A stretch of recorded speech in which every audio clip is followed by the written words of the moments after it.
તો અમારા મહેશભાઈ આજ ઓમ કરવા મળ્યા ભાઈ. તો વાત છે ભાઈ કલોલ મોટી આદરજની વિક્રમ ઠાકોરના ગામની. તમને બધાને ખબર છે કે હું 1 મહિના માટે હવે અમદાવાદમાં જ છું. તો ભાઈ ગાડીમાં બેસીને નીકળી ગયા ગોમન કાકાના ફેમસ રગડા સમોસા ખાવા માટે. આપણે તો ભાઈ ખબર નથી કોઈ ફેમસ રગડા સમોસા છે, પણ અમારા હાથે માણસો હતા કે સુનભાઈ એકવાર હેડો અમારા આદરજમાં રગડો સમોસા 1 નંબર મળે છે. ને ભાઈ એ મળી ગયા આપણને ફોલોવરને. તમારા ભાઈનો પ્રેમ ભાઈ ગોમે ગોમ છે હો.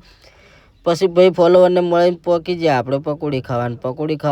તો પકોડી ખાવા જાય એ આપણે ભાઈ ફોલોવર પાછળ આવ્યા ને પૈસા આપવા ના દીધા. ભાઈ તમારો બધાનો પ્રેમ ને સપોર્ટ ને પોણીના બાટલા લાયા તો કીધું મહેમાનને ખર્ચો ના કરો. મહેમાન શું અમે ઓમ ડીસાના હા એમ કહું.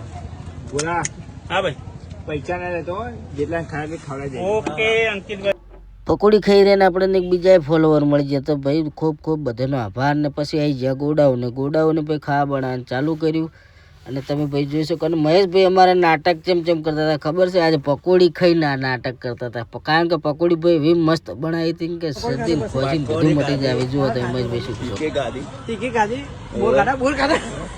અને પકોડીના પૈસા અમારા અંકિતભાઈ આલ્યા હતા ભાઈ.